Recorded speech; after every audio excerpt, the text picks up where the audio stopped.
This first match can really get you a little bit of an advantage, as we're going to see right here.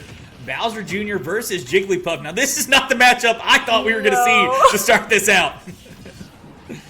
All right, so it looks like we have Grit and then Stinky Cheese 782. Okay, so is Stinky Cheese the Bowser?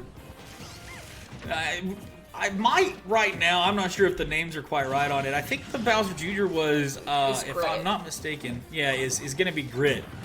Names are correct now. We got him on the, we got him a little bit mixed up there. But either way, first kill's going to be coming out to Grit with the up smash, and not a lot of percentage on him right here. Though I do think Bowser Jr. into Jigglypuff is going to be one of your best matchups as Bowser Jr., who again doesn't really win a whole lot of stuff, but has a lot of cheese. Yeah, Jigglypuff going to be made out of paper, going to have some combo potential and be able to rack up some damage using a lot of those aerials. But I think with Bowser Jr., he's just going to have a really easy time fishing Jigglypuff out of the air, using that fair, as you're seeing right now. Jigglypuff able to get that preemptive fair out to kind of stuff Bowser Jr., but so far, very dominating lead here for Grit. Yeah, it is. This is exactly what you see a lot of good Bowser Jr.'s do, which is, using that side B to get in and out in the spacing with those aerials. Now, you can punish it because there's actually a decent amount of in lag on a lot of these moves, but you've got to be ready for it, and you've got to know what the pattern is for the Bowser Jr. And right here, you can see finally Stinky Cheese picking up on that. Good bear out of shield. Going to try to set up here at the ledge, but is not going to be able to do anything. Bowser Jr. can mix up a lot on that recovery.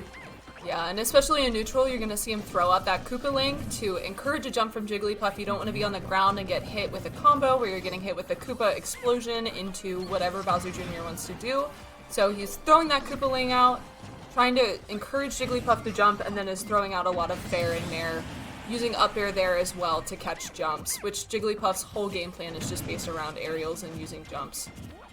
Right, exactly. And a big thing when you're playing against Jigglypuff is making sure you can't count and bait out those jumps, right? Because it is tricky when you're first playing a Jigglypuff, but if you can get them to burn a lot of those jumps, you can start getting combos going. And right there, you can see that towards the edge, getting that stage control, keeping this going, as Grit right now in complete control of this stage. And it's been hard for Stinky Cheese really to find any ground. Yeah, choosing to go high there. You do have to watch out on Bowser Jr.'s recovery. After he up-Bs out of the little cart thing, he can also throw out an aerial, and it's usually very strong as well. But I think if you hit him after he uses the up-B, he can't use it again unless he touches the ground. So something to keep in mind. But he's at 175, so you could probably hit him with anything and he'll die. So kills him from center stage, but that multi-jab is super strong. Yeah, and sets it up into the Koopa right there. That's great just to wait that one out to, shield pressure, get a little bit of extra damage on. Very nice. But a chance here, like you're saying, combo fodder. Bowser Jr. can get comboed very easily if Jigglypuff can get in going. You get a rest combo here, and you're going to even this thing up, but Stinky Cheese can't quite find the connection. Oh, that was so scary. That F smash lasts so long, and it's super strong, so definitely if we get hit by any of those hits, we're going to die as Jigglypuff. Okay, long-lasting fair there from Jigglypuff. Or that might be Nair. I can't tell the difference between them. They are both very similar. Yeah. It is really hard to tell the difference, but they're very similar. But either way, coming over the top, I think Bear right there from Bowser Jr. to take it out. And Grit takes it with 2 stocks. Was working on a 3 stock there again, which can be so huge for the points, but really good stuff from Stinky Cheese to kind of keep their wits about them, make sure they get that 1 kill. And almost brought it back there on the second stock. They had a couple of extended combos going. But as is the issue with Jigglypuff, a lot of times if you can't find those combos into that rest, it's tough to get a kill without, just edge guarding them. Yeah, and especially with having that explosive option of side B, being able to just go to the other side of the stage and not have to worry about Jigglypuff. She's not going to be able to catch up with you. And so it really felt like Stinky Cheese was having a hard time chasing down Bowser Jr., but able to take that stock. So really good stuff there.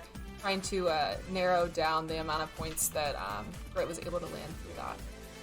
Yeah, and I think, again, Grit did a really good job of staying ahead there. So, again, gets 2 points for that one. This is a best of 3, so gonna have a chance to recover here. Is Stinky Cheese. Yeah, I almost forgot there for a second. Yeah, because I'm so used. Dang, I actually wanted to talk about that matchup more. I forgot that it was a best of 3.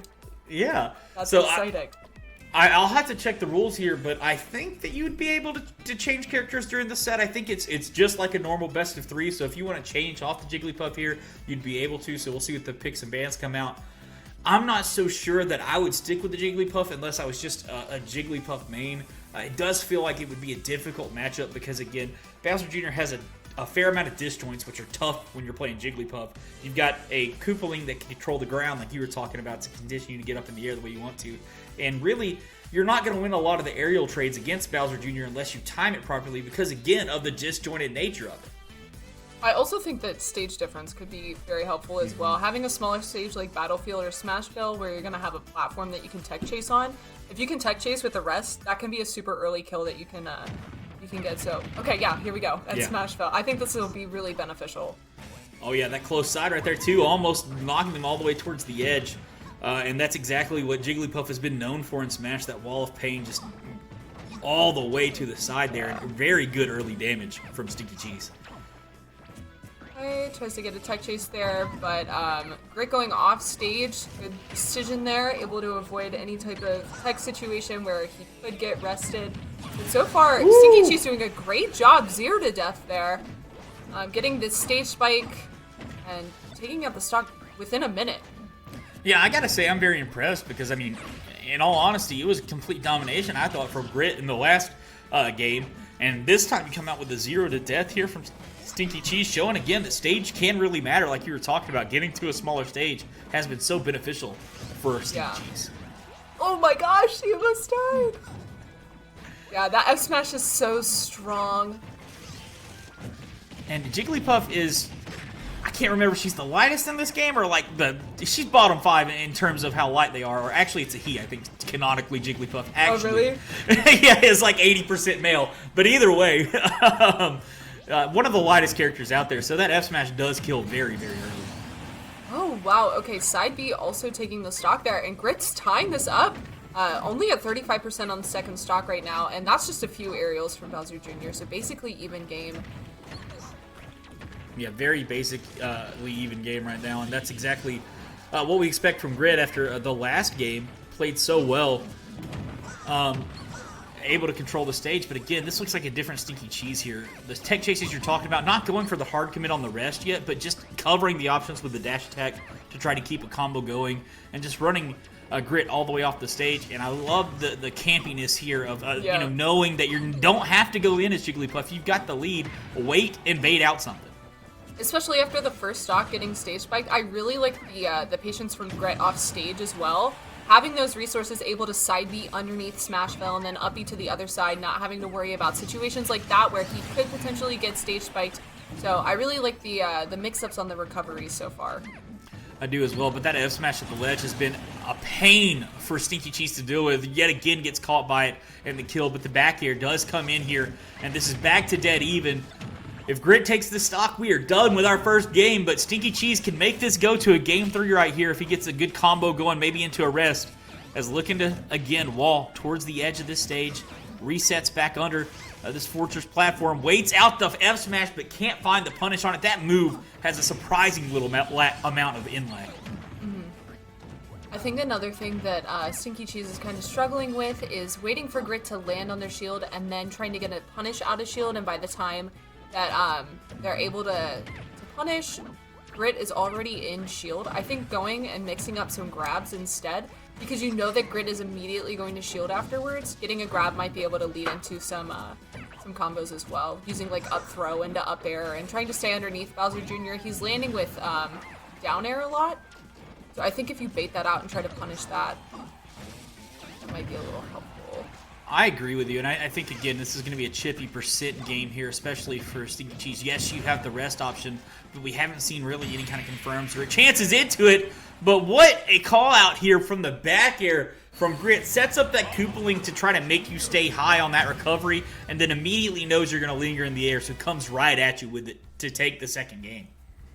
Yeah, I mean, starting out with the 0 to death, that was such an explosive game. I feel like stocks were flying the entire time. But yeah, really good adaptation there from Grit. I think mixing up recovery was super helpful.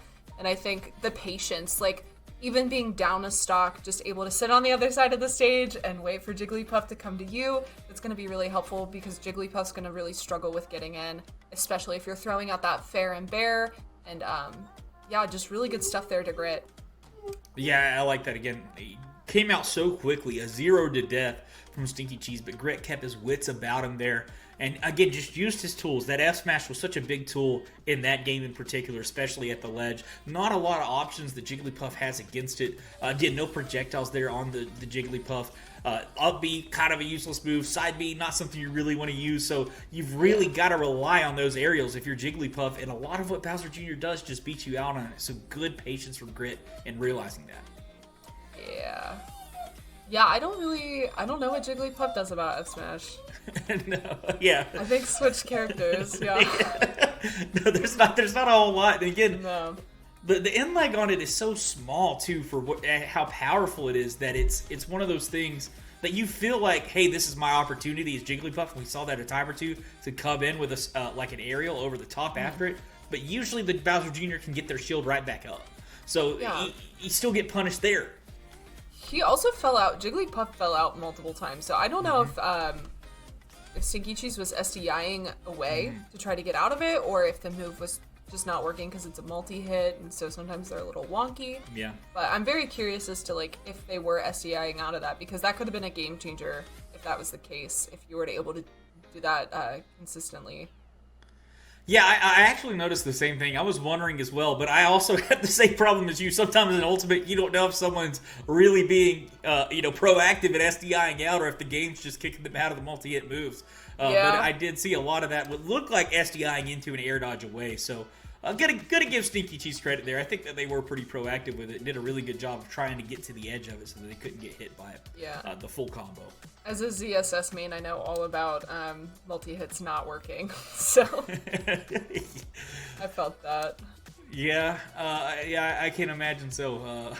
That is part of the life of the ZSS, but you also have flip kick, so I'm not really going to feel too bad about you. Very privileged. Yeah, that's the thing is like, who? So we got Will Dogs, and I'm sorry, I missed the first name there. Moat versus Will Dogs coming up here in the second match of the day. That's going to be really interesting to see. So Moat is Terry. Do not know about Will Dogs. No, we don't have Will Dogs info right now. Terry, though, obviously one of the, I call him a Shoto character. I know some traditional fighting game people will get kind of mad at me for that. Yeah, but he's got auto turnaround. It's the same thing. That's all that matters. That's all I'm counting. Can you turn around automatically? You're a Shoto character in Smash. So exactly. I operate under the same rule set, so no judgment here. I'm not going to call you out on it. Exactly. Words mean what we want them to, okay? Exactly. That's how language works. So, but no, Terry is one of those characters to me that is like, it's like high octane, right? Like it's either you've got an amazing Terry that you feel like you can't do anything against, and when you do something against them and get them over 100%, then they just kill you because of Go. Or you get stage control, you take advantage of their kind of mediocre to bad recovery, and you just kind of win the game. But it feels like it's almost always one of those, one or the other. You're either getting comboed to death, or you're just controlling the stage entirely. I find it hard to find a very neutral, focused, trading back and forth game when you're fighting against a Terry.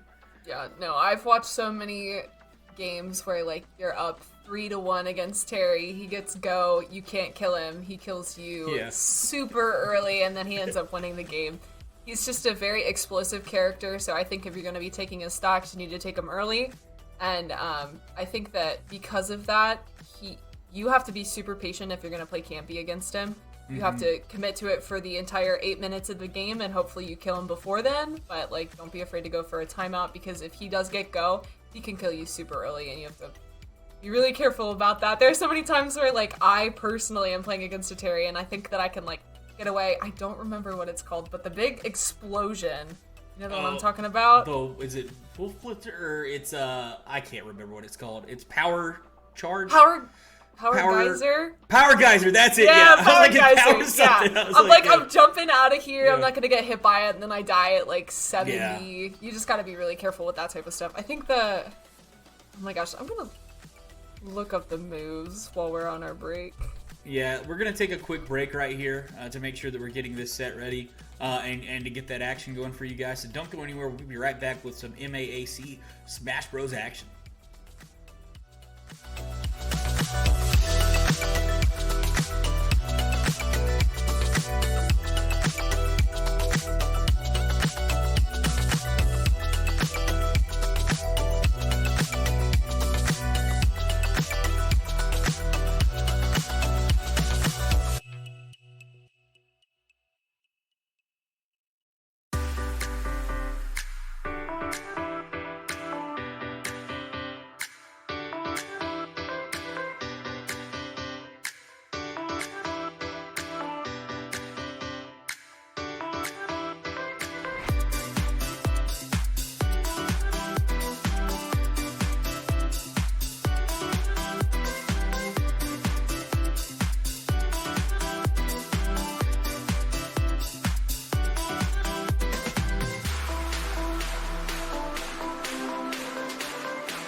Welcome back, guys. We're about to get into the second game here for the Metro Atlantic Athletic Conference Super Smash Bros. Ultimate Esports here. Week 3 of this action. We're doing Quinnipiac versus Marist State. Right now, Quinnipiac is up. I'd have to look at the actual score count, but it was 2-0 in terms of games there in the favor of Grit in the first one. Second match is coming up right now for you guys, though. Great, and I think they said that we were having Moat the Terry from Quinnipiac, and then I don't remember who we have coming in. You remember? No, it Willow? slipped my mind as well. I was going to say it, and I forgot as well. But it is going to, we're going to figure it out really soon. So. What was that? We are going to just, as soon as we can, get right back into this one. Yeah. Terry versus Palatina. Got it. This would be an interesting matchup. Again, this is two very strong characters that have always been kind of, powerful, especially in the right hands. And Palatina has kind of dominated this game since she came out. Has always been a very top pick. I think she did have a few nerfs that made her a little less top tier, but she's definitely always been like a very fundamentals-based character. Always does really well against characters like Terry. Gonna use that back air to space a lot. Okay, and sending him off stage. Yeah, jab into the power dunk there. Trying to, again, get that combo off to the side of the stage, but here you go. This is exactly what you want if you're a Palatina main. Get that nair combo going. Get that jungle going against the Terry. Get the damage up, but again, you got to worry about getting to that 100% mark. I really liked how Will Dogs reversed the nair to send back towards the center of the stage to combo into that up air. I think that was really good. Ooh, okay. Really like that use of side B as well. But yeah, this is a scary situation that we were talking about where Terry's at 100% and he's going to be able to rack up percent super easily if you don't take the stock soon. Yeah, you don't talk about snowballing much in Smash because there's not a lot of characters that, when they get a lead can just keep it very well. But Terry's one of those characters with Go, right? Like we were talking about where now you're up a stock and you've got your most powerful ability here. As he goes for the Buster Wolf and misses it, but eventually gets it off the jab combo. And this is the difficult thing is if you get close enough to carry, a jab will confirm into almost anything for him. But right now, the side B from Palatina takes the first stock away from Moat. Yes, the side B is very helpful for trying to keep Terry away, but you do have to watch out if he gets a read on it. He's able to dash in, and then he can do whatever he wants to. You'll be in so much lag that he can definitely get a combo started. So you want to be careful on when you're using that side B as Palatina, but it definitely worked out in that situation and able to seal out the first stock. Yeah, 100% is now, again, already rocking up a lot of percentage, and I love that mix-up right there. You see it a lot with a lot of different characters, but a couple of jabs into a little bit more laggy move, and you see that pause as someone holding shield, and you think you can act out of it, but the moment you drop that shield, you get hit by the side B, that Burning Knuckle go right off the side of the stage. Yeah, that's a really scary situation because you don't want to take all the jabs on your shield, don't want to have to worry about the shield break. But in that situation, Terry has a lot of moves that can kill you off the side, so you have to be very careful. Watch out for those mix-ups. I really like that, using the turnaround back air, trying to hit him off stage. Terry able to air dodge out of there. But this is a scary situation. He really wants the back throw. You can tell that Palatina is chilling at the ledge, waiting for Terry to approach to get the back throw and throw him off stage. But yeah, standing in that corner is going to be a bad decision when Terry has Go, for sure. I'll have to watch out for that power geyser, and that's going to take the last stock for Palu. Yeah, that covers so much ground, and again is an anti-aerial that will it covers hit you. The air too. Yeah, and just keep spamming it right there, especially at the distance you can spam it at because of how much it covers, is that you're not really at any kind of danger. Maybe a jump away side B might hit you, but at the same time, if you're in the air near that ledge, you might get hit by that power geyser. Yeah, being at the ledge is just a scary situation against Terry in general, and so it felt like that was kind of Palu's comfortable place, but you really have to mix it up. I think that going with like a stage with more platforms like Battlefield, you can you have like a space that you can teleport to, especially with Palatina using the teleport cancels. If you're able to do those and have more space away from the power geyser specifically, especially when he has Go, it's going to be very beneficial for you. 100%. And I'd like to see Wild Dog go for a little bit more baiting, just some empty hop jumps in, double jump away, getting the committal move out from the Terry, and then getting, a falling nair in or some kind of combo starter as we're coming into game 2 here to try to get something going. But right now it seems like they're just going to go for the little bit campier strategy and just neutral B away and then just try to keep them out. And that definitely works. The issue is Terry's going to keep approaching, and you're going to keep dashing back, and eventually you're going to run out of stage, and you're at the ledge again. So I think playing a mix of, aggressive when he's coming towards you, but using, exactly like this, using the neutral B and kind of staying away from a distance, you might be able to even, teleport to the other side of the stage if you catch him dashing in. But you don't want to keep dashing back to the ledge. No, you definitely don't, as now Go is online, and again, we talk about how deadly this can be. There was the jab, but I think was waiting to try to set up a more deadly combo there. That's just barely getting back to the stage. And the Buster Wolf input yet again to catch out of the shield. Wild Dogs keeps getting caught by that, as now Power Guys are punished with a dash attack. Here's a chance. Another dash attack, not going to kill Terry just yet, as he does get just back to the stage. Oh, Maybe no, goes too low, had to avoid the down air, and the first toss goes to Wild Dogs. I love the footstool. Okay, landing on the platform, yep, using that nair, it's going to be a long-lasting hitbox. Really good combo tool. It makes a lot of sense to use that at low percent right now. Fair into dash attack, also a very good combo as well. Love this patience just floating around the shield, waiting for Terry to jump out of shield so we can catch a back air. Oh, great stuff. That was such a good stop. Yeah, I really love that. The ability to get stage control, which is so massive in this matchup, like we were talking about, is, it's one of those things where if you get the advantage versus Terry, you can keep it, especially as Palutena, who has great ledge guarding, and that's exactly what we saw right there. Wild Dog's looking like a completely different player here in the second game. Doesn't even need a stage swap. Is just dominating here on PS2. Okay, great spacing with his back air as well. I think a lot of the time people are trying to punish that side B, I think, from Terry. And it's very hard to punish it, but I think that Wild Dogs is doing a very good job of just kind of waiting and waiting for the second button that's going to happen after it, not trying to overextend, trying to get a punish that they're too late for, only pulling the trigger when they know that they can get a punish, and it's working out really well.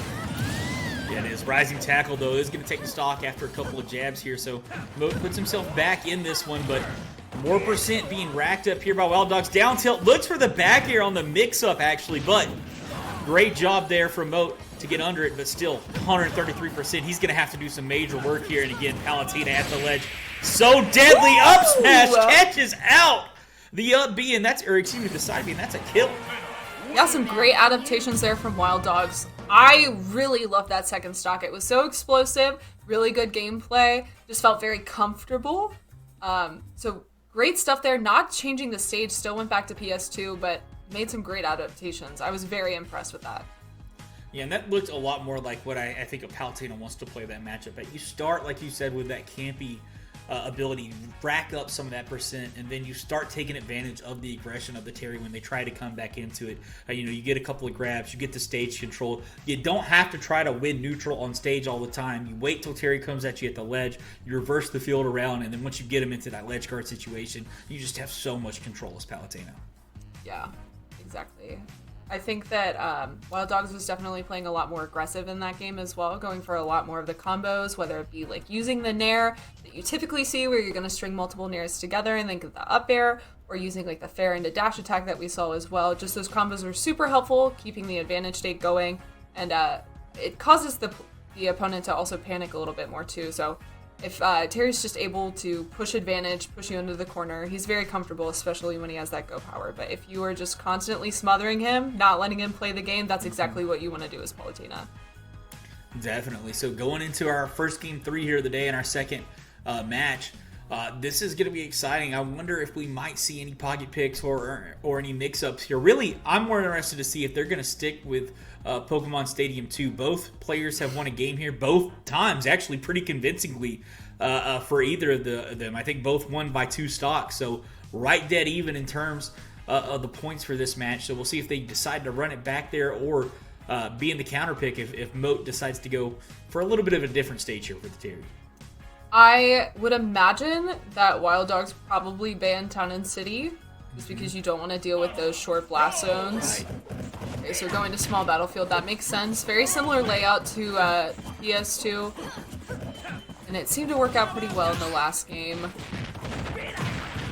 Yeah, it definitely did. As now getting close here is Moat doing a really good job of controlling the ledge, doing exactly what Wild Dogs did to him in the last game, which is just closing out this space and not allowing Palutena to really get any kind of ground. And again, throwing out some of these just hard-hitting neutral specials, like that side B right there again, and catching out Wild Dogs yet again in early stock without a lot of damage for the person taking it. Yeah, I was gonna say definitely need to pay attention to the ledge situations. Moat caught a jump from ledge and didn't get the spike, but definitely something that you need to watch out for. So I was gonna say be careful about jumping at the ledge, but then went for the roll there, and Moat was able to take the stock anyway. So really good stuff there. I think he's playing like very reactionary at the ledge, and as Terry, that's gonna be super helpful for taking stocks. Yeah, it really is, and I like that as well. It's really kind of conditioning things and then reacting to what he wants to see. And gets a little aggressive here, though. Comes straight in with this. Can't quite find anything with it, though. Is now trying to find a space to get back into this, but is pressuring that shield a lot of damage onto it before getting that jab combo into the rising tackle.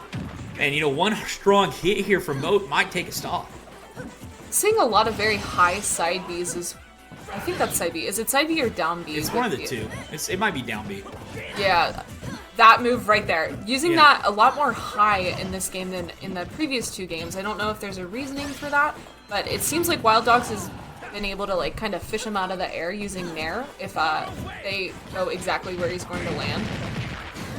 Ooh, yeah, no DI is going to save you there. And that's, again, one of the dangers of Terry. You get that jab at that high percent, and you can combo it into that rising tackle. You can get that kill. Is now coming back to the ledge. Gets grabbed here, though. That's going to be a turnaround back air, and that's going to be a stock. Doesn't even get a chance to use his go. So really good conversion from Wild Dogs to get himself back into this one. Almost had the Nair chain on the platform there, but it's going to get it going the other way, and that's a little more favorable for him. In those situations where you're getting grabbed at the ledge by Palutena, is Terry, it's scary because you do have very limited recovery, and so you want to DI in so that you're closer to the stage, but you should really definitely DI out. If you DI in, it sets up perfectly for that back air, as we saw twice in a row. I think going for DI out and then trying to recover around Palutena, after she back airs, you might be able to like snap to the ledge using an air dodge or something like that instead. Yeah, and shield poking with that Nair on the platform. Moat was really having some success throwing out some of these just like random specials, these random inputs. But right now, Wild Dogs has got his wits about him, is kind of waiting on these, letting, you know, Moat come at him with these aggressive committal options and punishing him for it. And that's how he's brought himself right back into this one. Have to be careful with that jab situation that we saw earlier as well, because Terry does have auto turnaround, so if you roll behind him, he's going to be ready with that jab. And jab does combo into kill moves, as we saw earlier as well. Okay, only at 64% right now. This is definitely winnable, especially with the Nair trains that you can see right here. Going to be able to rack up a lot of damage. Ooh, with the drag down. Okay. Yeah, this one's coming down all the way to the wire here. Wild Dogs, who was down a full stock to start this game, has brought it all the way back to dead even. Now taking the percentage lead and gets the Nair chain going. That's the jump out from Terry if you can catch him, but you can't quite do it. Air dodge gets him back. Back throw. Off stage. But Go is online now, so this is scary. Ah! Anything that can smash happen. is so laggy. It really This is, scary. but that's the first damage we've seen on Palutena in a while, but it Yeah. converts into almost 50%. Okay. Gonna take that jab. Not gonna kill, though. I would honestly just up B to the other side of the stage. He's not gonna be able to get you. Yeah, I think just getting out of there is a good idea, but now it's turned it around. The back here at the ledge. Palutena looks for the explosive flame, gonna wait here, not even gonna try to challenge off stage. Just gonna look for the ledge trap, but can't find it just yet. Ah, this is a nail biter.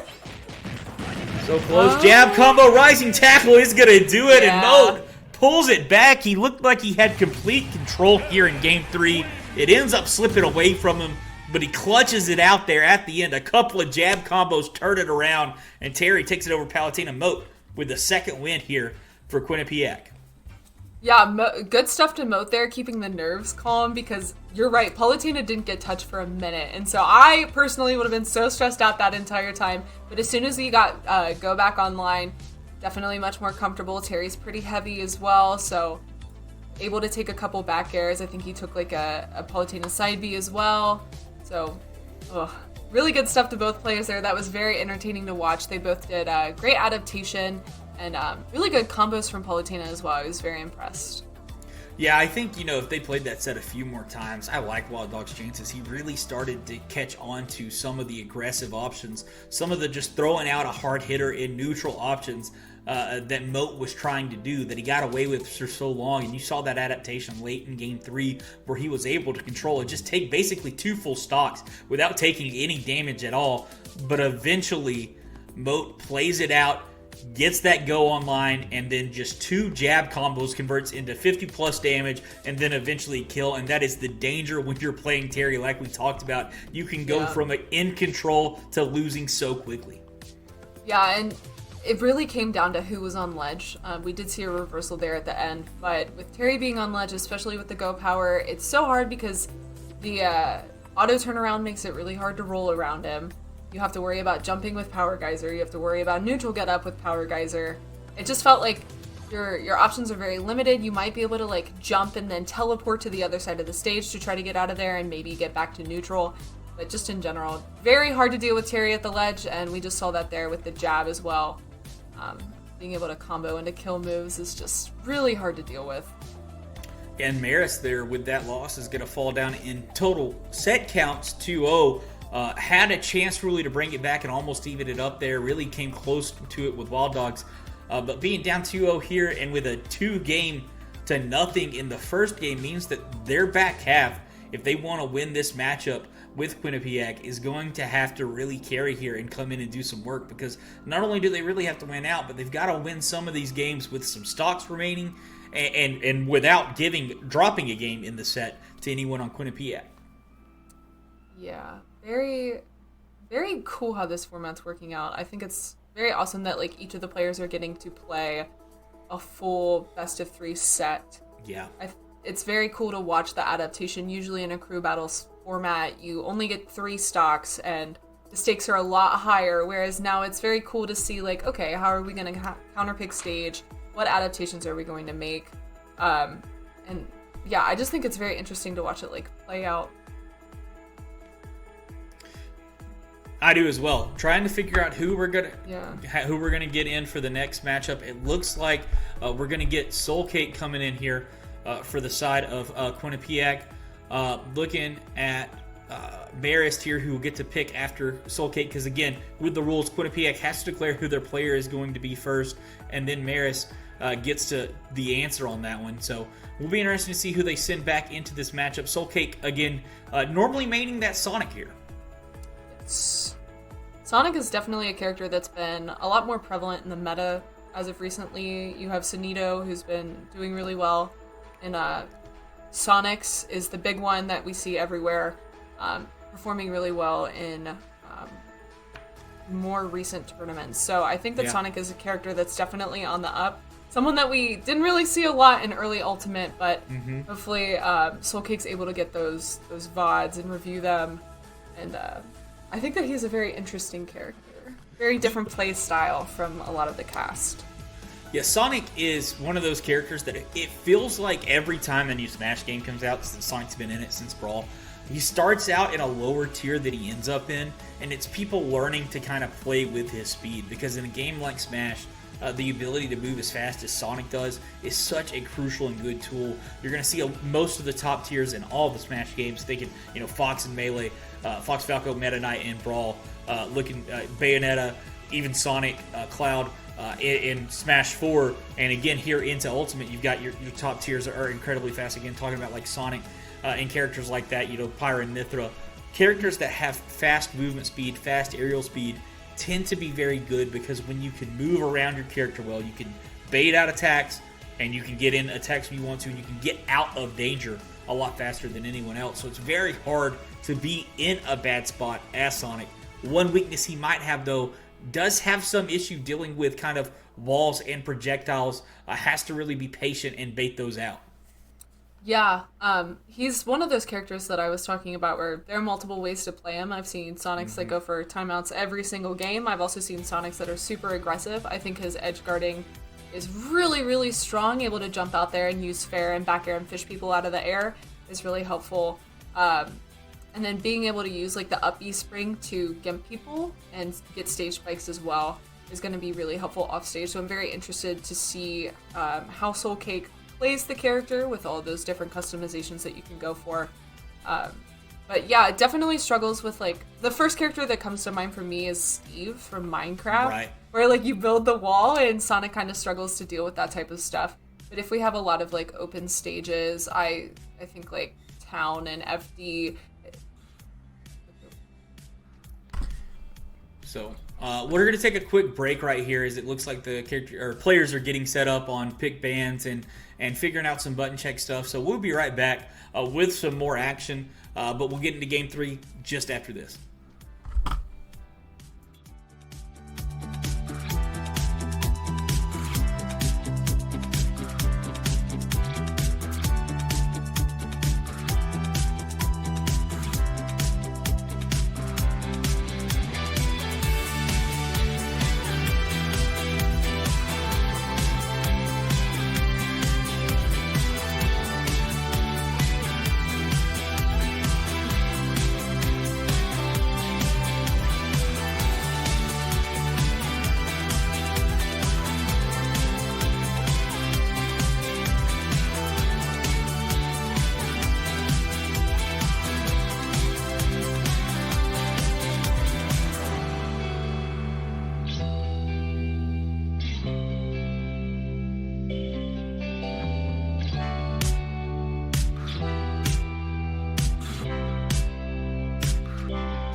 Welcome back to the MAAC Super Smash Bros. Ultimate Night here. Third week of action coming on. We have Quinnipiac versus Marist. Our next matchup is going to be a pretty interesting one, I think. We are going to end up having Moolah here coming in versus Soulcake.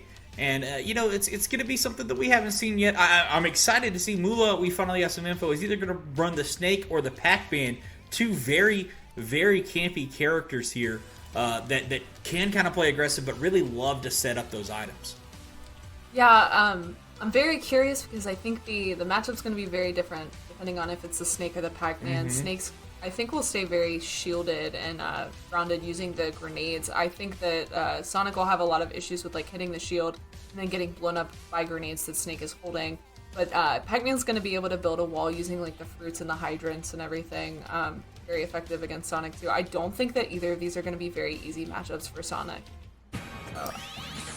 No, and it looks like the Pac-Man is going to be coming out here first, is looking to set up these items and get that dash attack going. The short stage right here really, I think, can cut both ways. You know, Sonic does love a lot of ground to work with, but the ability, I think, to kind of close out that distance and not let Pac-Man set up stuff could cut against him here. So maybe kind of a neutral stage here. And already we can tell that this Sonic is not a super campy Sonic, very aggressive, so this will be a very fast-paced game. Yeah, just getting in and not allowing really anything to be set up here from Moolah, as trying to get in over the top, not let those hydrants happen, not let him cycle through those items to get combos going, as the grab does come out here. Hydrant is set up, but can't do too much with it just yet, and Sonic just runs up and F-smashes it, knows how to deal with that, says that's not coming at me. I love Sonic F Smash. I think it's so funny. Oh, the trampoline there coming in clutch for Sonic. I think he was back anyway, but hey, might as well save your jump. Ooh, leaving it at the ledge there could be a little tricky too. If he does land on it with it being the red trampoline, it does put you in a free fall, which could lead to like an F Smash at the ledge. He could, right there, very close to getting that stock with that Hydra, but the key is definitely going to do it, and is going to get to cycle through again. Has that Galaxian on deck, see if he can get one of those combos. Have to be careful about coming up towards a Pac-Man at the ledge, though. We've seen a lot of those off-ledge combos with the Galaxian. Looked like he wanted to go for one there, but he can't quite get it. And Soulcake does take a little bit of stage control here, trying to get this first stock off of Moolah. Oh, that's so weird. It landed on the platform and then just, like, stopped working. I've never seen that before. Usually I'd see it, like, keep going up towards the sky until it's off screen. Coming up into this one. Side B into that neutral air. It's not going to happen just yet. Looking for that F-smash at the ledge. Seeing if he can get that 2-frame. Trying it again, but can't quite get the timing on it. Pac-Man can mix up his timing on that recovery so well because of the nature of his up B and the ability to hit it multiple times, as we've seen already. Exactly. He's going to have a really easy time stalling off stage. Able to fish him out of the air with that up smash on the platform, and only at 72% right now. Does have to pay attention to what Pac-Man is charging. If he does charge a key or a bell, it could lead to a kill pretty early here for Sonic. Yeah, I think those are going to be the two options that Moolah is going to be going for right now. Are pretty much the key and the bell, unless he's looking at just a quick little gimp with one of the other early fruits. As he's going to go for the peach right there all the way across the stage. But again, Sonic speed coming out from Soulcake to just close in with that side B and then to get a combo going. Even if it is just a little bit of chip damage, it all adds up, as this time just waits it out, doesn't even go for the 2-frame, and he gets some damage back on to Moolah. Okay, back throw will take the stock. Sitting at 69% right now. If Sonic's able to get like a fair off stage or anything like that, maybe even a back air, might be able to see a pretty early stock here taken from Pac-Man. Trying to use that F smash to 2 frames, still hasn't been able to find the timing yet. As you said, it's very easy for Pac-Man to stall. It's very understandable how it's hard to get that timing. I really thought that up smash was going to catch through that ledge right there on that roll in, but it didn't quite happen. I got really stressed out with the down air from Sonic. I've had that happen so many times. Like ZSS's down air is very similar, and I've down aired the wrong way so many times, where you just go flying into the blast zone, but turned it around to try to 2-frame and catch the up B from Pac-Man. Yeah, Sonic does have a little bit of a higher recovery than CSS, so less of a risk there with that up B, but still can be very scary. Ooh, I really like how Pac-Man placed the trampoline on the stage, and so it knocked him out of, I think, the side B, where he was spinning in the ball. It knocked him out of it. So it's going to stop a lot of Sonic's approaches. Yes, it is. Has to use the third one here. Gets all the way back to the stage. Would have been helpless right there if he couldn't do it, but unpunished from Soul Cake, and now going to try to charge up some items, see if he can find something. But Mula right now kind of losing a little bit of a feel for this game. Doesn't really know how to play against Soul Cake yet. Has kind of been not as active as he was early, and Soul Cake is taking very much advantage of that. He's just upped his pace and stayed in Mula's face. I really like how Soul Cake is just not letting the Hydrant come into play at all. Literally just knocking it out with like F smash or whatever, just to get it off stage. I've seen so many situations where Pac-Man can set up a trap, waiting, like hitting the Hydrant right before it breaks, and then as soon as Sonic would like go to approach, be able to hit it and get a lot of damage, or even to kill it higher percent. But Soul Cake's just not messing with it. No, he's not. He's just kind of avoiding getting out of that interaction right here. But damage coming on both ways. Both of these characters at kill percent should something happen right there. I think he was hoping that Hydrant would come out a little bit earlier to push him forward on that. But he does get the grab. Back throw. Gets the animation, but doesn't get the kill on it just yet. As Soul Cake still in this one. Doesn't read this roll, though. And it does give a chance for Mula to try to set up with some stage control. Ton of percent here on Soul Cake. He's going to have to get back safely somehow. Yeah, Pac-Man grab is a blessing and a curse because it's very laggy on whiff, but it does catch spot dodge as well. So we've seen multiple situations where Soul Cake will spot dodge and still get caught by the grab because it lasts for so long. Narrowly not. No, he did it to him! Oh my gosh. Barely escaping the blast zone there, but then still getting caught with the F smash with the Hydrant assist. That has got to be the most cartoon interaction I have ever seen in Smash. Sonic winding up an F Smash and Water pushing him into his final destination there to finally hit it and knock Pac-Man off stage. And out of nowhere, Soul Cake takes that one, which is huge for Quinnipiac. As you know, I thought Mula had a lot of control there late in that game. Yeah, I think that was like the first time that Soul Cake didn't just immediately knock the Hydrant off, and he was like, you know, they're off stage. I'll see if I can use it in my favor, and it worked out. So, good resource management there, I guess. Yeah, that was very well timed for him, and really great. Again, like you said, resource management, knowing exactly what could happen. He saw that Mula tried to do that same thing to him a little bit earlier, and he says, "I got one for you, buddy," and he charges it up and sends it to him. But we were talking about, I did like Soul Cake's kind of adjustments there late in the game. Mula seemed like he started to take a step back to really try to think about what he was doing, and I felt like Soul Cake just tried to continue to close out that space and not give him any time to try to think about what his next action was going to be. So, do you think we're going to see a character switch, or do you think we're going to stay on Pac-Man? I think you stay on the Pac-Man. I thought it looked really good right there. I think you take a moment to just kind of get, your wits about you. You really should have probably won that set. You had Sonic all the way up to almost 180% there at the end of it. Pac-Man does have some issues killing, but you just got to find that last kill right there. And I think now you take a moment to think about what you could have done rather than in set, which it seemed like Mula was doing a couple of times right there in that game. And you just come back into this one strong and hope you can take it. I think something that could definitely be helpful is a lot of the time we are seeing Sonic try to take out that Hydrant as soon as possible. I think just like setting that down, and rather than trying to use the Hydrant for your favor, but trying to get the punish on them attacking the Hydrant could be really good. Just like purposely throwing it out, looking for like that F smash that they're going to throw out, and then going up, getting the punish, looking for a grab, trying to catch like the jump away from Hydrant, whatever is going on, looking for like the follow-up on that. But I think we're sticking with the Pac-Man, going to small battlefield. Okay, able to rack up some early damage with that Hydrant as well, but Sonic, really good combo tools, and already up to 44% on Pac-Man. Yeah, similar stage size in terms of the main platform, but you're just going to get a little bit of a different platform layout here, and that might help Pac-Man out a little bit. I think that he's going to like those platforms being at the side to help with some of that ledge pressure, but right now dead even until Soul Cake takes advantage here. Really wanted to jump in and get that bear towards the ledge, and I'm loving this again. Soul Cake is just playing incredibly hyper-aggressive right here. He has figured out that Mula has a difficult time dealing with it, and this time he does get the fair at the ledge. Doesn't need the two-frame. But he does get it anyway. Yeah, I think because Soul Cake is playing so aggressive, it's not really giving Mula the time to charge the different fruits that they want to look for. Looking for like bells and stuff or combos could be very helpful. But because Soul Cake is just constantly running in, I feel like Mula is always like running to the other side of the stage, just trying to get away from Sonic, and not really able to get a lot of like hard punishes. Yeah, exactly. Yeah.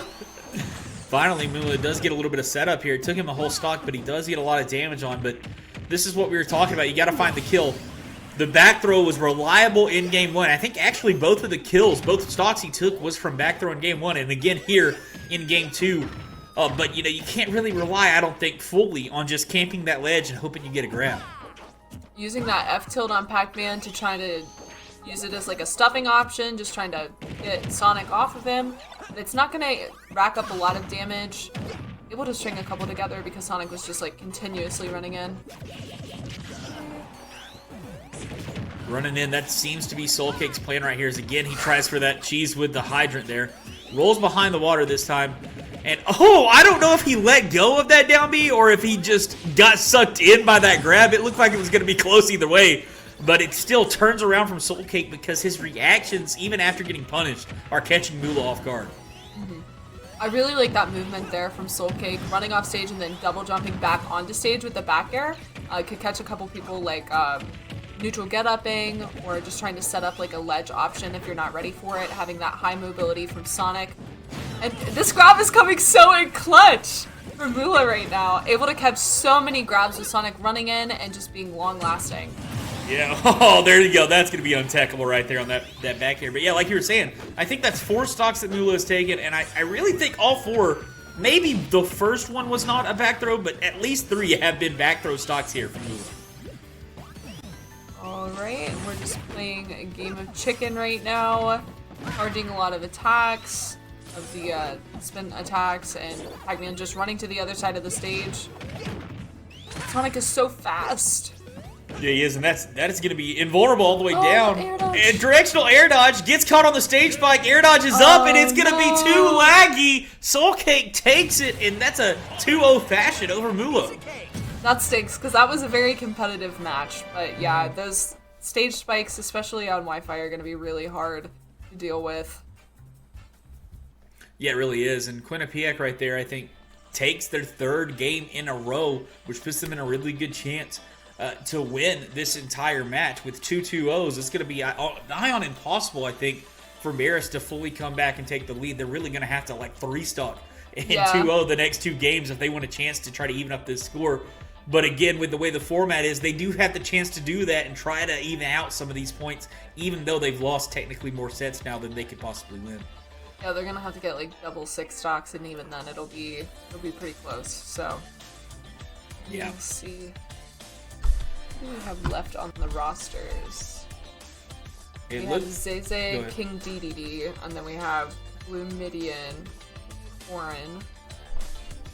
That's for the side of Marist there. So they're going to rely on Corrin and DDD to take those stocks, whereas for the side of Quinnipiac, we've got a Wolf in Donnie, and then Baco in Shulk here, who's been kind of their captain. We're waiting in the wings to see who's going to take it. And, you know, I wonder here in this, Marist sent out who's been kind of their captain first in that Jigglypuff and Stinky Cheese. Baco's been waiting towards the end. In the crew battle format where you just keep your stocks and you're playing one game at a time, a lot of times you see people save their best player for last as that anchor so they can take the most stocks. I wonder if there's going to be some of that strategy here for either of these teams, if they've saved some of their best players for last, despite the fact that they don't get to keep going. Yeah, I'm not quite sure, because with it being a best-of-3 format, it's hard to kind of predict who's going to throw in when. Having that counter pick ability when you already know the person that you're going up against is super helpful in a crew battle format. But I don't really know if it comes into play now, where they're playing the same person regardless. Yeah. So, we'll see, though. Very interesting to see Corrin. Corrin's not a character that you really see a lot of. I know that Shattuck is a player that did really well at Big House this past weekend, but outside of that, not a lot of reps with that. So I really love watching Corrin as a character, so I'm excited to see those sets. And then King DDD is another one that you really don't see that often. No. I like all of like the different reps. Most teams that you see are just going to be like your standard, Fox and Falco and Wolf and Shulk is another one. Whereas like we have some odd representation that you don't typically see with Jigglypuff, King DDD, Bowser Jr. Right. Yeah. Pac-Man also, I mean, he's gotten a little bit more prevalence, but still is kind of a random pick there. I like we were talking about, too, with the Corrin, because Corrin is one of those characters, to me, that has, like, almost every tool you want to be a good character, right? You've got huge disjointed aerials. You've got disjointed grounded attacks. The one thing I think, and decent recovery, the one thing I think Corrin is kind of lacking in is that they're a little bit slow. And that's kind of what holds them back, because they have this huge amount of space that they can control. It's just, Ultimate is such a high-paced game, you tend to see the faster characters take off, and I think that's what's held Corrin back so far in the Ultimate meta. I think that Corrin is definitely a good character, but you have so many sortie options to choose from, and definitely has very slow mobility, which when you're playing a sword is very helpful, especially, I think the recovery is better. I think they ended up patching it a little bit and buffing it, but definitely at the beginning of the game, a lot of nerfs compared to Smash 4, where Corrin was definitely one of the better characters in that game. So I think they tried to balance her a little bit, might have overbalanced her, and now they're bringing her back a little bit, but still don't see a lot of reps, especially with like having Roy, who's a really good character, sword character, Lucina, another one, where it's like, yeah, Corrin's good, but Lucina's better, Roy's better. Yeah.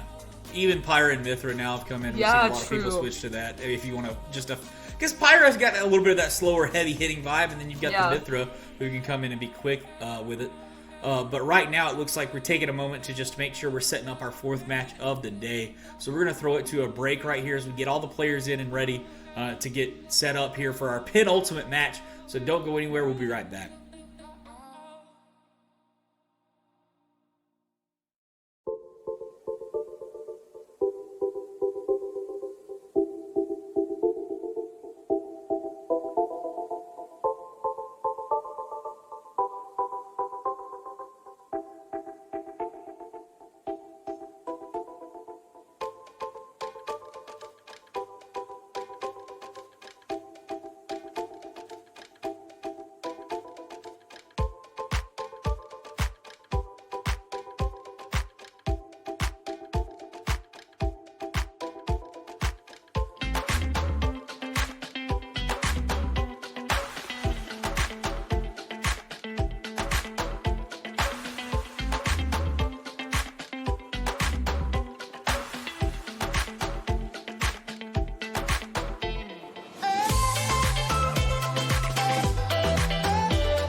Welcome back, guys. More Metro Atlantic Athletic Conference action here for you again. We're doing Super Smash Bros.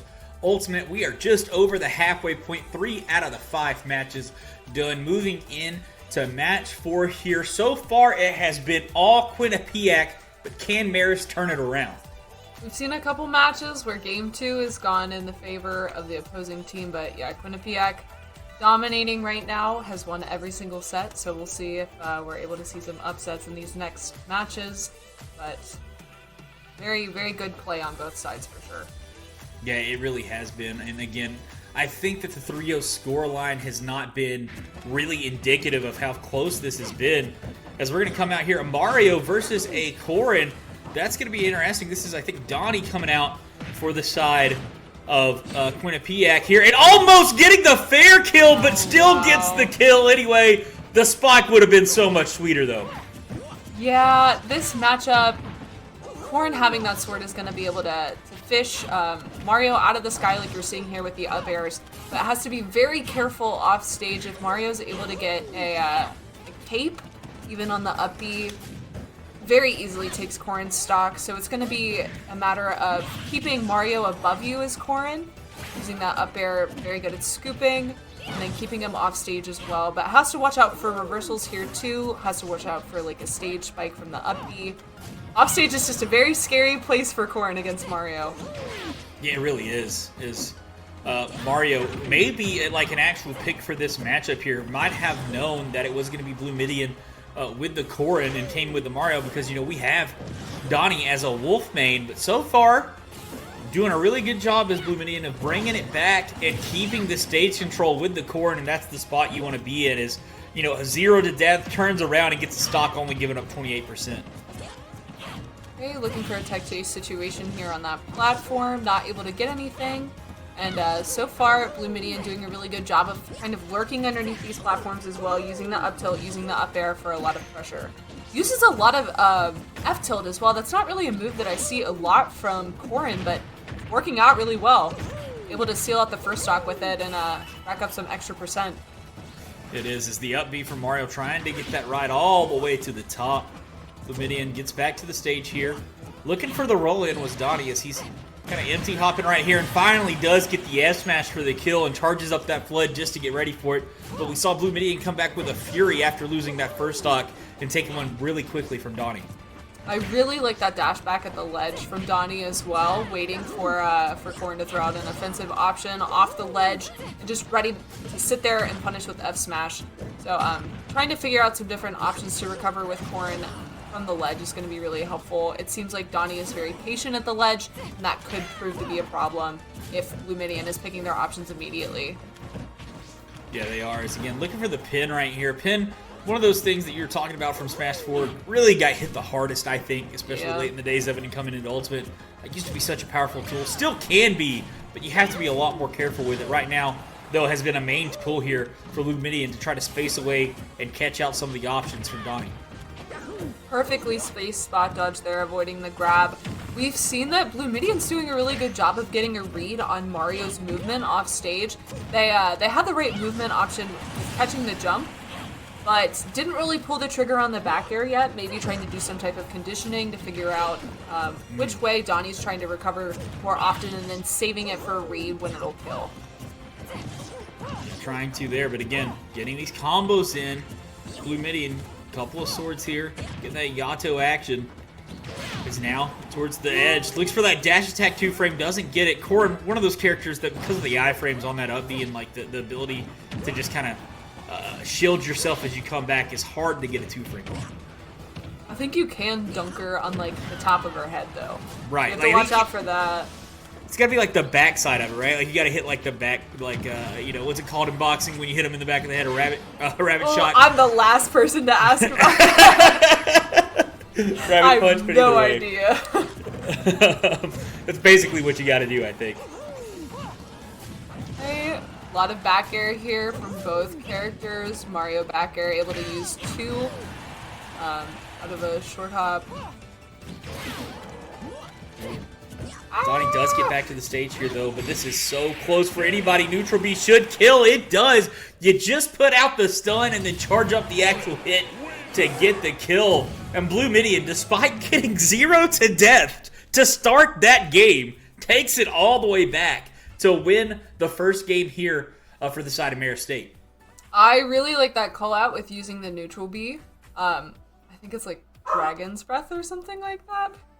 Because in a lot of those panic situations, you do want to go towards center stage. You see that a lot in all skill levels of players. And so you don't want to be near the ledge because that's where your stock's going to get taken, especially with like killing moves like F-tilt and back air from Corrin. Using that, like the knowledge that they're trying to go to center stage, catching that roll in.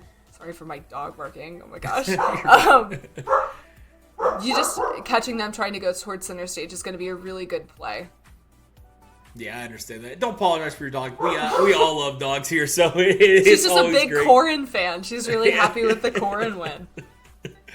Yeah, that was great for Marist State in general, too, because we talked about, again, they really need to kind of show out in these last two sets and at least win the games 2-0 if they can, and to come back again from getting 0 to death by Donnie, essentially there for the first stock, and to take it all the way back can show you some of the power Corrin can have, especially on these smaller stages where you're not really able to take advantage of kind of that slower movement and that slower aerial speed and get in and out. So really good stuff there from Blue Midian.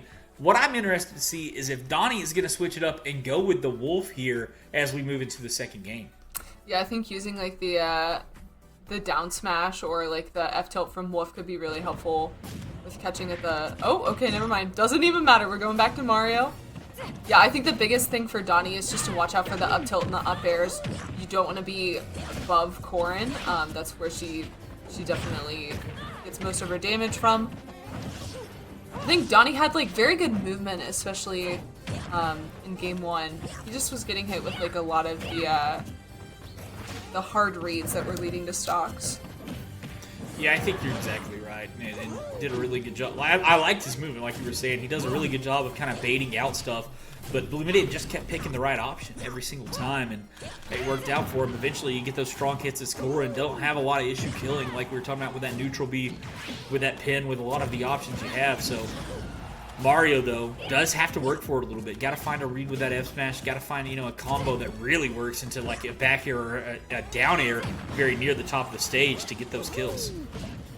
Yeah, being able to use that pin and just kind of wait there too is going to be really helpful for Corrin. She can play like a lot more reactionary. We saw there that she was literally just waiting for to Mario to throw out the back air and then go forward with the pin.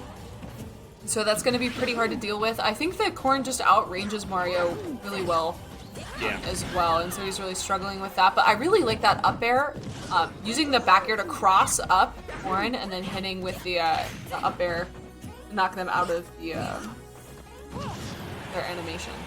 Yeah, I think that was a really good option as well. Now as we're back at the ledge, look for the pin again, trying to find that 2-frame, can't quite find it, and just trying to space away and use the options, but here shielding the pin and going with the up smash. That's a great call out from Donnie.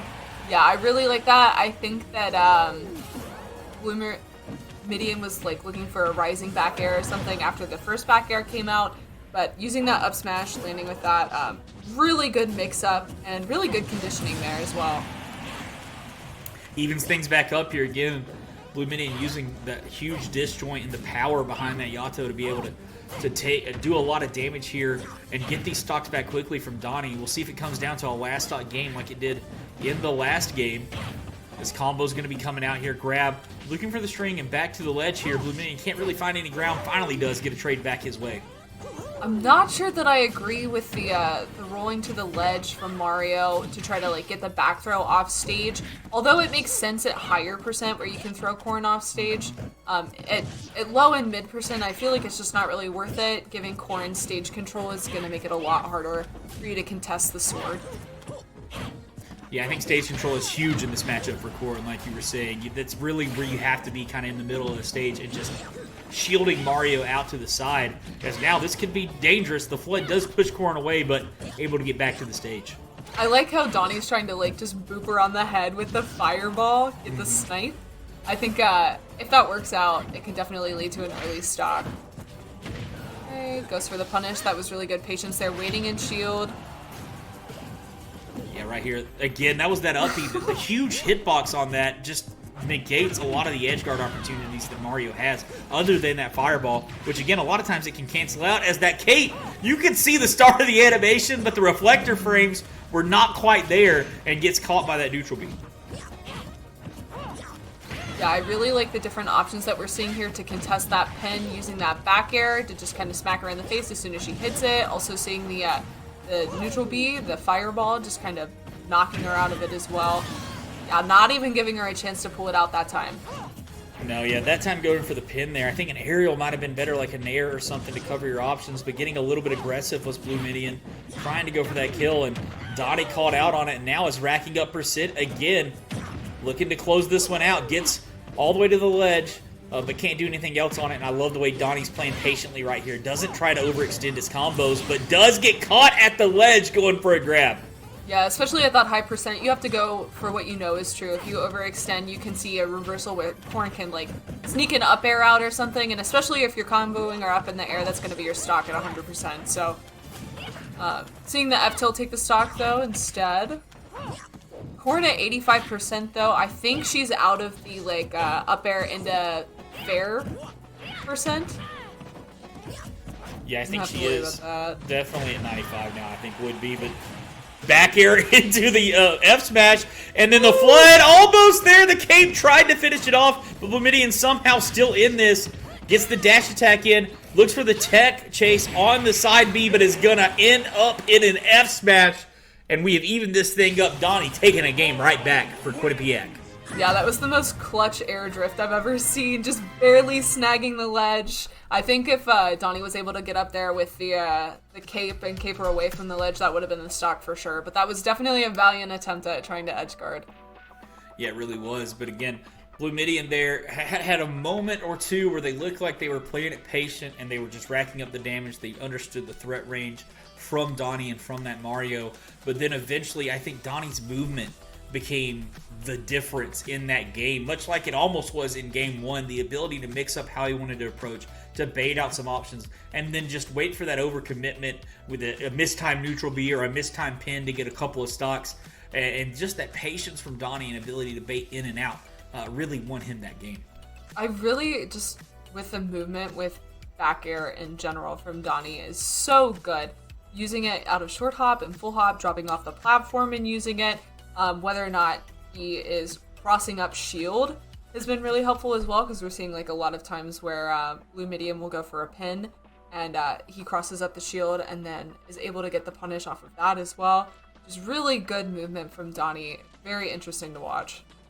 Yeah, and I'm loving it. And I love, again, it's an old school fundamental, but those tomahawks, especially just quick, short hop, fast fall neutrals that he's not doing anything out of in the jumps to approach, to come away, to just try to bait out an option from Blue Midian. Because, again, like we've talked about, Corrin does have this massive range, has this massive area of control, but a lot of times there's a little bit of startup lag on some of those moves, somewhat of an in lag on some of those moves. So if you can bait out an option, that's when you can get in, get your grab, get in, get an attack going, get that stage control away from Corrin. And as we talked about, that's really, I think, the crucial thing in this match is who's going to control the center of the stage. Because again, when Corrin has it, it's so difficult for Donnie and that Mario to do anything. Yeah, I think maybe like baiting the kick on pin as well could be very helpful. Mm-hmm. I think if they kick your shield, they stop at your shield, it doesn't cross it up. But if he's able to like spot dodge it or something, that's free stage control if Corrin's kicking away from the center stage. Definitely don't want to be anywhere grounded off. Well, even you just don't want to be at the ledge. Because I was going to say you don't want to be grounded near the ledge because a lot of the stocks that Donnie is losing are to Corrin F tilt. But also that back air and up air is so scary in the air as well, especially at the ledge. So I think stage control is so important for both of these characters. We also saw that Mario's pretty good at gimping Corrin as well. You have to watch out for the cape, the flood, the fair, the fireball, the dash attack, 2-frame. Don't want to deal with any of that. Whoever's in center stage is definitely in the best position. Small battlefield coming out here, so just take away that top platform and you're right back into this. And this is the Corrin mix up here. That top platform I do think was a little bit more advantageous for the Mario than the Corrin in this one, so I kind of like this pick. Good jump there out of that situation. I think if Blue Midian would have not jumped, they would have gotten hit by that fair, and at that angle, it definitely would have sent into the blast zone. Corn has a pretty decent recovery, but, ooh, okay, that was scary. Wait, I thought that Donnie died there because he threw out that up air. I didn't know if he had enough time to make it back, but barely makes it back to the ledge. No jump here. Okay. But the string's coming right back out from Blue Midian, and he catches with the F-Smash, the tipper on it. That still kills, baby. That is a very early kill from middle of the stage. Actually kills off the top because of that tipper hitbox. That was crazy.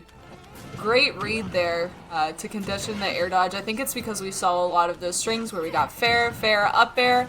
Corn's known for stringing those aerials together, so just waiting for the air dodge and then getting the punish. I love that movement using the B reverse neutral B to set up positioning to up B straight to the ledge. Yeah, it does. Because of the way that your up B works, you're exactly right. It really helps out there as the call out on that jump from Donnie gets the back air. It also, Corrin's back air moves her forward, so using that B reverse to turn you around can also help you set up that back air for either spacing or to get closer to that stage. So again, very good movement option there from Corrin. Okay. Ooh, the jab Oh, block. he missed it! Misses the F smash, but really good advantage state that we're seeing here from Donnie regardless. He had a chance there to really take a quick second stock, but he got a little bit antsy, let go of that F smash a bit early, but still dead even here to see who's going to take this one. And just F smash is in neutral, knows that Blue Midian is running in, and takes a stock lead, does Donnie. Great stuff there from Donnie. Also got the DI mix-up on the down air that we saw earlier as well. B here takes a lot of control back on the stage, and that's again something Corrin can do is no an air dodge! Like this! Not like this! That stinks. A directional air dodge from Corrin off stage is that's just death. Yeah. Almost every single time. It doesn't matter really where you are. You're not going to be able to get back because your vertical mobility, I mean, you've got good horizontal mobility like we talked about with that back air, but that up B is only so high and just could not do anything with it. Yeah, that stinks. Definitely trying to air dodge to the ledge there. I hate when games end like that because that was anyone's game. They were both playing super well, and we were seeing a lot of adaptations from game 1 and game 2. Their movement was so great, and that air dodge read with the F smash was so good from Blue Midian, but you hate to see it end like that.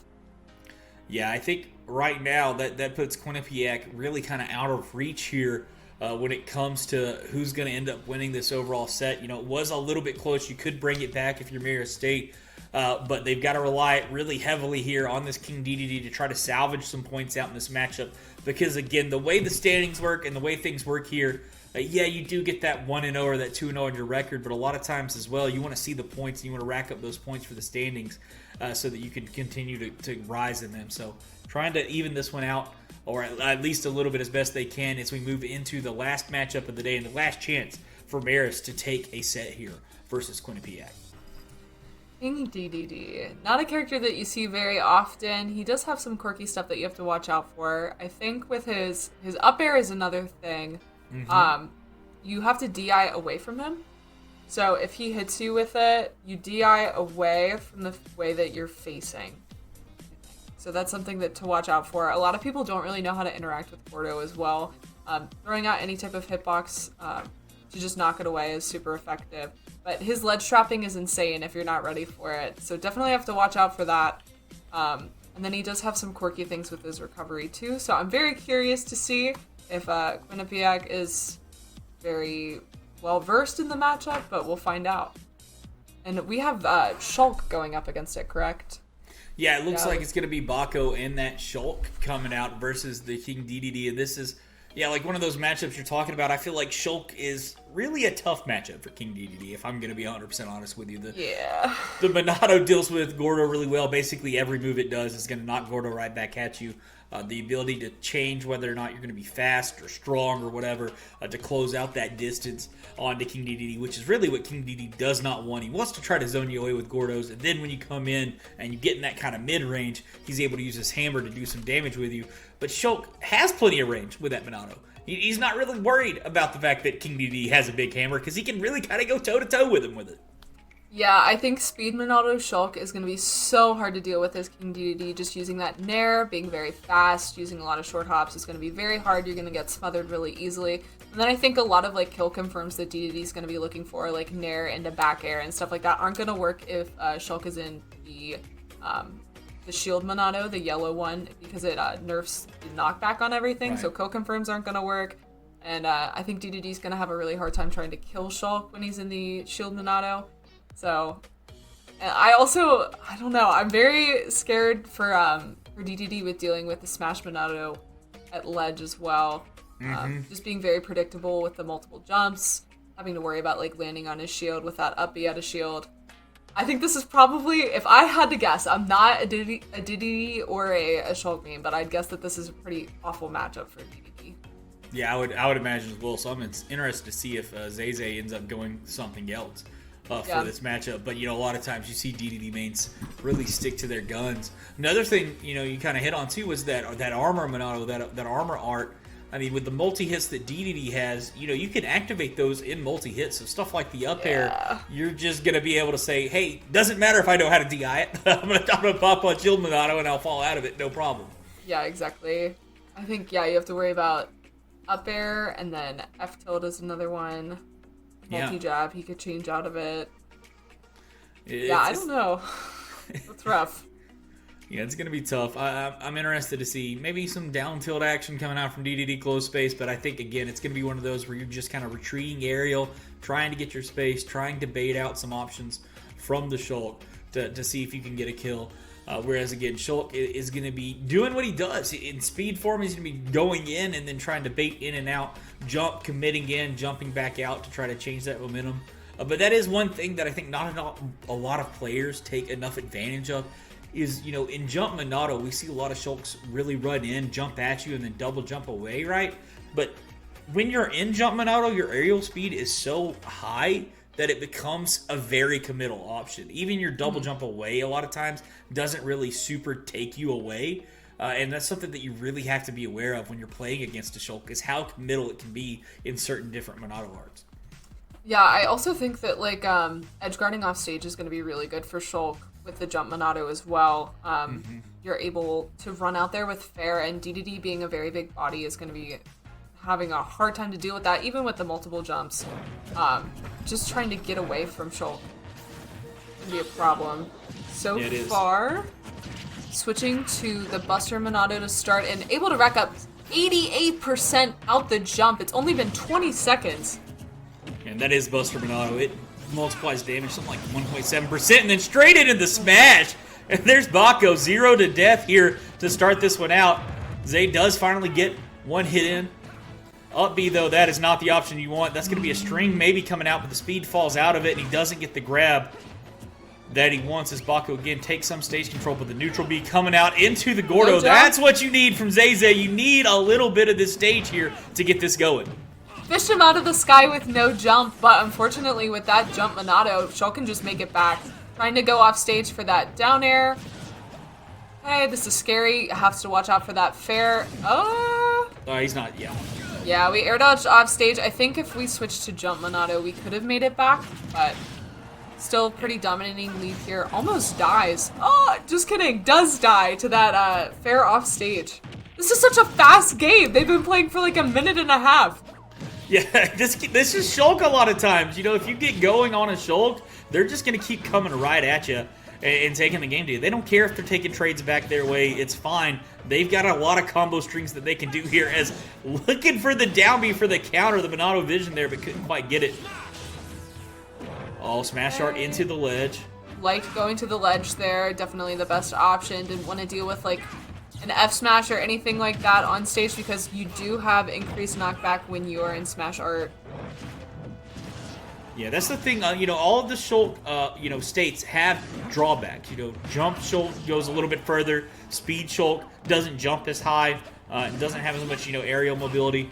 But you're trading those things off for some really big benefits here, like this smash art. Any aerial is going to kill, and you see it with the F air. Fair at the edge of the stage ends up killing Zay. Goes down in a quick match from Baco, just over 2 minutes for that one. Yeah, that was very explosive match. I as I said, offstage is a big part of that matchup. Seeing a lot of fair offstage from Shulk, and DDD just being so slow with his air mobility, relying on those jumps.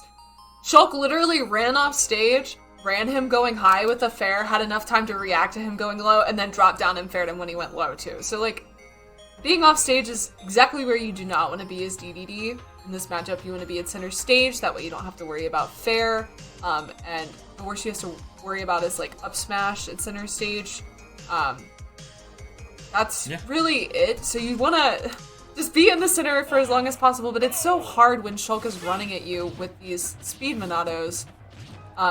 Starting out in speed in this match, and the last one he started out in Buster, which typically I don't see, but it worked out really well for him. He got 80% within a few seconds. 51 here. Yeah, I don't think you need the speed, though, against DDD, again, who's not, like, a fast character, but the extra damage and the huge body to get hit by all these attacks is going to work out really well. Gordo sets up the ledge, but it costs Jay his life here, and Bako is just doing work right now on the shoulder. Yeah, I mean, I guess that's true. You don't really need the speed because you can outspeed him as normal Shulk, so you don't really need to rely on that as getting an in. He's just able to do it with the Buster, and already up to 89%. Yes, he is. Wow. Oh, my lord. Buster in this match, does he even need any of the arts? We talked about how armor could be a deadly and dangerous art here if DDD can get anything going. But Bako right now is saying, really, I just need Buster and Smash, and I'm going to take this set. Okay, using that Nair to hit the Gordo back at him and rack up some extra percent as well. A lot of the time you'll see Shulk use like an up B facing away from the ledge to catch recoveries. Not able to do it there because of the Gordo hitting him back on stage. Seeing the counter, trying to preemptively get ready for that Gordo, but didn't have to worry about it. Oh, I'm surprised it didn't hit. Yeah, shield armor Monado actually does come out here. As now offstage deeply is Bako. He's looking for this kill. Gets over the top of that up B. Now going deep yet again. Does get the stage spike by the tag, but it's death anyway. Oh, man. No. Did he air dodge there, or did Zay just not react? Yeah, he air dodged. Oh, man. That's what happens. You go for the tech, you hit it late, it ends up being an air dodge, and it costs you your life. Yeah, that stinks that we've seen that in multiple sets today, too. I hate for people to go out that way. But yeah, like that. It does be like that. But, man, Bako ends it on a high note for Quinnipiac.